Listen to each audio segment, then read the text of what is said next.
What is up, y'all? Welcome back to another episode of Surfing the Stream, where every week we're on a quest to find out what is the greatest movie of all time.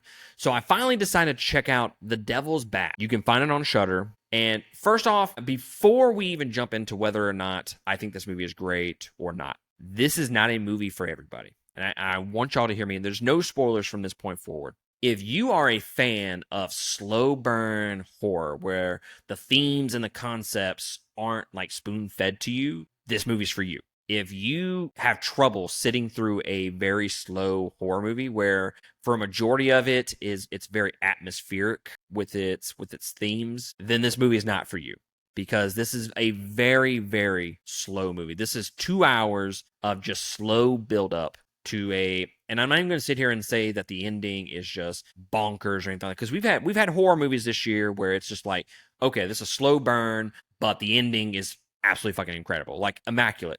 Not necessarily a slow burn of a movie, but the movie it's okay for the most part, and then the ending just fucking hits you right in the face. This is not one of those movies. Okay, this is a slow burn. This is a super depressing movie from beginning to end, figuratively and literally. I mean that from the aesthetics, from the look of the film, to the characters, to the story, everything about it is just absolutely depressing. I really appreciate the descent into mental health that this film does.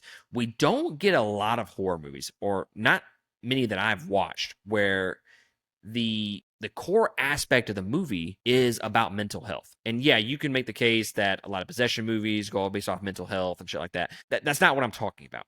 I'm talking about this is a focal point of the movie, is the fact that she develops depression and it kind of goes from there. It's not perfect by any means, but it is one of the better horror movies to really put mental health and depression at the center. The Devil's Bath is a foreign film. I do also want to mention that. So if you have issues reading subtitles, you don't like reading subtitles for your horror movies, then this is going to be a skip. It's entirely in German. And a lot of the acting is actually pretty great because a lot of it is based on like facial expressions, since there's not a whole lot of dialogue. And then they build on the atmosphere and the concepts and themes with that. As far as horror goes, this is atmospherically dark, depressing, and hopeless. I never once felt hope watching this movie or entertained by it whatsoever.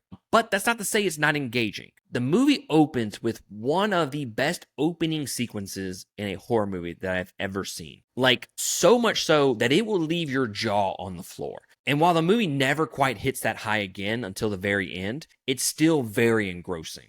But again, it's a slow burn and there's not a ton of dialogue. It's a lot of imagery that kind of propels the story forward. Overall, guys, I really liked this film. I think it's a great film. But on the flip side, I don't think I'll find myself rewatching it on a regular basis. Like, this is not going to be like me watching it next year for just shits and giggles or anything like that. That's what's weird about this movie, is the fact that it's kind of hard to recommend it to people because it's not something that you would want to go to for entertainment purposes. But if you wanted a different story, if you are a horror fan that likes the slow burn movies, then this might be for you.